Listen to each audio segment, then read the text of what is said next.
Welcome to future vision study centre from Salem.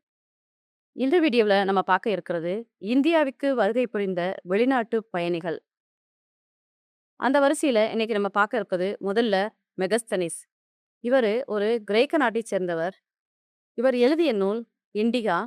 இவர் மௌரிய பேரரசர் காலத்தில் இந்தியாவுக்கு வருகை புரிந்தார். இரண்டாவது பாகியான். இவர் சீன நாட்டைச் சேர்ந்தவர். இவர் இந்தியாவில் புத்தர்கள் காலத்தில் இந்தியாவுக்கு வருகை புரிந்தார். இவர் எழுதிய நூல் பயோகி. மூணாவது யுவான் சுவாங். இவர் எழுதிய நூல் சியூக்கி. இவரும் சீன நாட்டைச் சேர்ந்தவர். இவர் இந்தியாவில் ஹர்ஷவர்தனர் ஆட்சியின் போது இந்தியாவுக்கு வருகை புரிந்தார். நான்காவதாக பார்க்க போகிறது இச்சிங். இவரும் ஒரு சீன பயணி. இவர் பௌத்த மதங்களை பற்றி இந்தியாவில் நிலவிய அக்கால சூழல் பற்றியும் இவர் தன்னுடைய பயண குறிப்பில் விளக்கி இருக்கிறாரு. ஐந்தாவது பாரசீகத்தை சேர்ந்த அல்பருனி. இவர் எழுதிய நூல் கிதாப் உல் ஹிந்த். இவர் கஜினி முகமதுவின் ஆட்சி காலத்துல இந்தியாவுக்கு வந்தார். ஆறாவது மார்க்கோ போலோ. இவர் ஒரு இத்தாலி நாட்டு பயணி. இவர் இந்தியாவின் செல்வ செழிப்பு பற்றி தன்னுடைய பயண குறிப்புல எழுதியிருக்கிறாரு.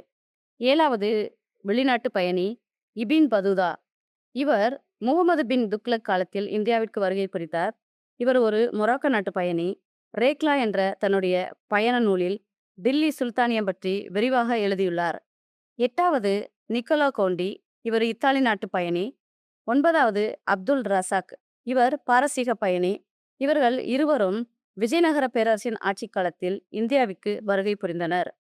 இந்தியாவில் அக்காலத்தில் நிலவிய சமூகம் மற்றும் அவர்கள் பின்பற்றிய மதம், அரசியல், பொருளாதாரம் பற்றிய தகவல்களை இவர்களுடைய நூல்களிலும் பயண குறிப்புகளின் வாயிலாகவும் நாம் அறியலாம்.